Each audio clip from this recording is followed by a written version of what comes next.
माननीय अजितदादांना जाऊन आपल्याला माहिती आहे की 28 तारखेला त्यांचं निधन झालं जानेवारीला, आणि सगळ्याच बारामतीकरांवर अत्यंत दुःखद प्रसंग ओढवला. आणि आजही बारामतीकर त्या दुःखातून, त्या प्रसंगातून बाहेर निघाले नाहीत. साधारणपणे दशक्रिया विधीच्या दिवसापासून किंवा 13व्यापर्यंत मला असं वाटलं होतं की आपण 3 दिवस, कारण दादांचा अंतिम दर्शन तसं मुखाचं कुणालाच घेता आलं नाही, म्हणून त्यांची छायाचित्राच्या निमित्ताने थोडंसं दर्शन व्हावं म्हणून आपण 3 दिवसासाठीचं छायाचित्र प्रदर्शन नटराज नाट्यकला मंदिरामध्ये आयोजित केलं होतं. परंतु 3 दिवसामध्ये त्याचा एकंदर नागरिकांचा इतक्या मोठ्या प्रमाणावर लोकांनी ते पाहिलं, आणि नंतर जशी प्रसिद्धी होत गेली आपल्या माध्यमातून तसं बाहेरगावून देखील मोठ्या प्रमाणावर लोक यायला लागले. आणि आजही पाहतात. नंतर आम्ही त्याची मुदत वाढवली आणि कालपर्यंत 15 तारखेपर्यंत ठेवली होती. आज आपण बघता की ते प्रदर्शन त्या स्थितीमध्ये आहे. आणि मग अनेक नागरिकांकडून आणि बऱ्याच काही सहकाऱ्यांकडून एक अशी अपेक्षा व्यक्त केली गेली की नटराज कला दालन ही वास्तूच मुळात अजितदादांनी तयार केलेली आहे. त्याच्यामुळे दादांचे जे काही फोटोग्राफ्स आहेत आपण बघितले, इथे मी फक्त 170 फोटोग्राफ्स लावलेले आहेत. जवळजवळ 1,500च्या वर फोटोग्राफ्स माझ्याकडे दादांचे लहानपणापासून किंवा आता दादांच्या परिवारामधनंही काही फोटोग्राफ्स माझ्याकडे आलेत, आणि जस्ट कालपर्यंतचे या सगळ्या फोटोंचं एकत्रित संग्रह किंवा कलेक्शन बारामतीमध्ये असावं असा साधारणपणे एक विचार पुढे आला. म्हणून नटराज नाट्यकला मंडळाच्या वतीने या कला दालनामध्ये आम्ही निर्णय घेतलेला आहे की वरच्या मजल्यावर, हा जो वरचा मजला आहे तर त्या ठिकाणी जे कला दालन हा एवढ्यापुरतंच नाव होतं, तर याला अजित कला दालन असं नाव द्यावं. आणि अख्खा फ्लोअर वरचा हे दादांच्या छायाचित्रांचं, म्हणजे दुर्मिळ छायाचित्र लहानपणापासून आजपर्यंतची निवडक या ठिकाणी कायमस्वरूपी त्याचं कला दालनाचं एक्झिबिशन असावं. कारण जेव्हा लोक बारामतीला येतील आणि पाहतील त्यांना एक पाहण्यासाठीच एक दालन, कारण हे कला दालन अजितदादांनी केलेलं असल्यामुळं ह्याची अटॅचमेंट थोडीशी वेगळी आहे, तेव्हा ठेवावं. आणि तो ठेवण्याचा निर्णय नटराज संस्थेने घेतला आहे. याच्यामध्ये श्रीकांत अनपट हे त्याचं डिझायनिंग करत आहेत. थोड्या दिवसामध्ये डिझायनिंग पूर्ण झाल्यानंतर आपण त्याचं काम सुरू करतोय. आपण बघितलं की तातडीने रुपेश उघडे म्हणून आमचा एक मित्र आहे उरुळी कांचनचा, त्यांनी सिलिकॉनमध्ये दादांचा पुतळा तयार करायला घेतला होता की ज्याचा फक्त फेस म्हणजे चेहराच तयार झाला आहे, पूर्ण बॉडीचं काम चालू आहे.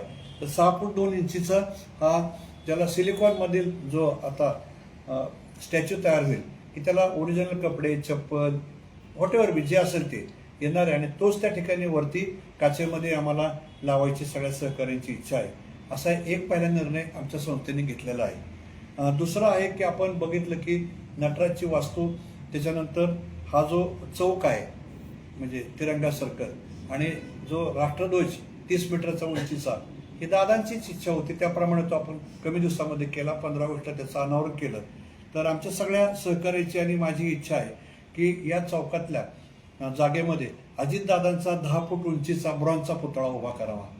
त्याच्या अनुषंगाने नटराजाची जी मूर्ती आहे ती नटराजाची मूर्ती आम्ही तिथून काढणार आहोत, आणि ती वरती साधारणपणे कन्सल्टंटला करायला दिलेलं आहे. त्या ठिकाणी मूर्ती बसून खाली नटराजाची मूर्ती ज्या जागेवर होती, म्हणजे आपला नॅशनल फ्लॅगच्या त्या साईडला, तिथं अजितदादांचा 10 फूट उंचीचा ब्रॉन्झचा पुतळा, याच्यामध्ये प्राथमिक स्वरूपामध्ये कलकत्त्याचे कलाकार सेन म्हणून आहेत, त्यांनी त्याचं एक डिझाईन तयार केलेलं आहे. अजून काम चालू आहे. आणि रुपेश उघडे हे नंतर त्याचं कास्टिंगचं काम करणार आहे. तर मी आपल्याला या ठिकाणी दाखवतो की हे कलकत्त्यामध्ये तयार होत आहे पूर्णाकृती उभा पुतळा. अजून याच्यामध्ये वर्किंग आहे. आणि हे कास्ट म्हणजे आपण याला करणार आहोत, पंचधातूमध्ये हा करणार आहोत, आणि हा नजीकच्या काळामध्ये लवकर करावा अशी साधारणपणे आमच्या सगळ्या सहकाऱ्यांची, बारामतीकरांची, आप्तेष्ट मित्र परिवार जे आहेत प्रेम करणारे, त्यांची इच्छा आहे. हे करत असताना कला संचालनाची मान्यता घेणं, त्याच्या शासकीय ज्या सक्षम प्राधिकरणाच्या मान्यता आहेत त्याची प्रक्रिया आम्ही उद्यापासून वेगळी चालू करतोय. संबंधितांना, सगळ्या संस्थांना त्या विषयातले जे आपण म्हणतो ना की परवाने, कारण जे काय करायचं सगळं रितसर करायचं, कारण दादाची नेहमीची शिकवण होती त्याप्रमाणे आपण ते करणार आहोत. त्याच्या अनुषंगाने मी आज आपल्या माध्यमातून मागणी करतोय की अजितदादांचा हा साधारणपणे अलीकडच्या काळामध्ये म्हणजे करताना पण एक स्पॉट आवडता होता की कसा हा चौक डेव्हलप व्हावा. आणि त्यांच्याच संकल्पनेतून तिरंगा सर्कल हे नाव दिलं गेलं होतं. तर आमची इच्छा आहे की याला अजित तिरंगा सर्कल असं सक्षम प्राधिकरणानं नाव द्यावं अशी मी मागणी आजच्या आपल्या निमित्ताने करतोय. आणि सक्षम प्राधिकरणाला तसं आम्ही आमच्या स्वरूपातलं विनंती प्रस्ताव पत्र पाठवणार आहोत. आणि साधारणपणे मागणी आहे की अजित तिरंगा सर्कल हे व्हावं, कारण दादांच्या सगळ्याच आवडत्या वास्तू आणि चौक, मग करा नदी सुशोभीकरणापासून निघालेला भाग असू द्यात, भिगवण चौक रस्ता सुशोभीकरण, तिरंगा सर्कल, कॅनल ब्युटिफिकेशन, हे सगळे स्पॉट की ज्या चौकाला मिळतात तिथं दादांचं नाव असावं असा तो विषय आहे. त्याच्यानंतर नटराज नाट्य कला मंडळाच्या वतीने दादांचा वाढदिवस हा दरवर्षी आता वेगळ्या पद्धतीने करावा म्हणून दरवर्षी 20, 21, 22 जुलै रोजी 3 दिवसाचा अजित लोककला महोत्सव दरवर्षी आता भरवण्याचा निर्णय आम्ही घेतलेला आहे.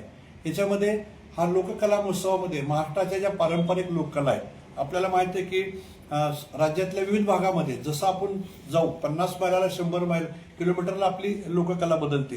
याच्यामध्ये कोकणातील दशावतार आहेत, पोवाडा, शाहिरी, भजन, कीर्तन, भारूड, लोंबारी, वाघ, वासुदेव, गोंधळ, जे जे कलाकार असतील की 3 दिवस किंवा 2 दिवस त्या कलाकारांना या ठिकाणी यावं, त्यांनी व्यासपीठ उपलब्ध करून द्यावं, त्यांनी आपली कला सादर करावी.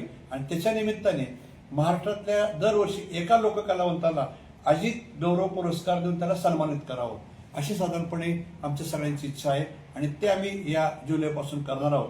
ही आपल्याला या ठिकाणी मला नमूद करावायचं आहे की लोककलावंताप्रती आणि महाराष्ट्राच्या लोककलेप्रती त्यांचा जो आदर दादांना होता, जी आत्मीयता होती की आपल्याला बघितलं की आपण 2 नाट्य संमेलनं 95चं 2012चं त्यांनी कलावंतांना त्याच्यामध्ये केलेली मदत, कोविडच्या काळात केलेली मदत, नंतर गेली 22 वर्ष बारामतीमध्ये भरणारा बारामती गणेश फेस्टिवल, त्याच्यामधून कलाकारांना बाबतची मदत, या सगळ्या गोष्टी समोर ठेवल्या. अजितदादा 1987ला नटराज नाट्य कला मंडळ सदस्य झाले. त्याच्यानंतर 1988ला ते अखिल भारतीय मराठी नाट्य परिषद सदस्य झाले आणि आता साधारणपणे 3 वर्षापूर्वी ते महाराष्ट्र साहित्य परिषद बारामती शाखेचे सभासद झाले. त्याच्यामुळं साहित्य, कला आणि संस्कृती त्यांचा हा जो साधारणपणे आपलेपणा, जिव्हाळा होता तो देखील पुरा जिवंत ठेवावा अशी नाट्य परिषद, नटराज आणि साहित्य परिषदेच्या वतीने ही साधारणपणे आमची इच्छा राहणार आहे. साधारणपणे हे 2-3 संकल्प आपल्या समोर आज मला त्या निमित्ताने जाहीर करायचे होते. नंतर हे जे छायाचित्राचं प्रदर्शन भरत असताना माझी आपल्या माध्यमातून विनंती राहील की ज्यांच्याकडे असे काही जुने फोटोग्राफ्स उपलब्ध असतील, कुणाच्या घरातले असतील, कुणाच्या असतील, तर त्यांनी SD फाईलमध्ये जर आम्हाला ते पाठवले तर अशा सगळ्या दुर्मिळ फोटोग्राफरला आपल्याला एकत्रपणे कलेक्शन करता येईल. आणि तशी विनंती मी आपल्या निमित्ताने आज सगळ्याच मंडळींना म्हणजे महाराष्ट्राला करू इच्छितो की जर असेल तसे द्या. कारण काही नुसतं छायाचित्राचं प्रदर्शन घेतलंय म्हटलं तरी आता काही फोटोग्राफ्स आमच्याकडे ऑटोमॅटिकली यायला लागलेले आहेत आणि आपल्याकडेही आपण सगळ्याच मंडळींनी वेळोवेळी दादांच्या पण त्या निवडणुकीच्या वेळेच्या फॉर्म भरण्याच्या बातम्या असू द्या, त्याचे फोटोसही छापले होते, असे काही फोटो आपल्याकडे उपलब्ध असतील तर आपला त्या ठिकाणी संदर्भ देऊन आम्ही त्या ठिकाणी डिस्प्ले करू. आपल्यालाही साधारणपणे माझी विनंती राहील. साधारणपणे 4 विषय होते आपले डिस्कस करावं म्हणून मुद्दाम जाणीवपूर्वक आपल्याला बोलवलं.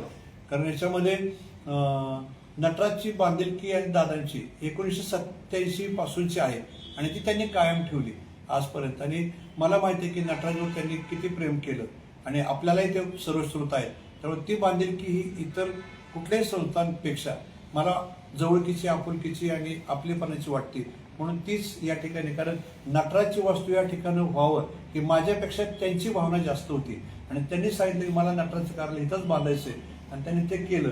दुर्दैवाने त्याच वास्तू पुढे त्यांचा पूर्णाकृती पुतळा आम्हाला उभा राहावा लागतो. याच्यासारखं दुर्दैव दुसरं कुठलं नाही.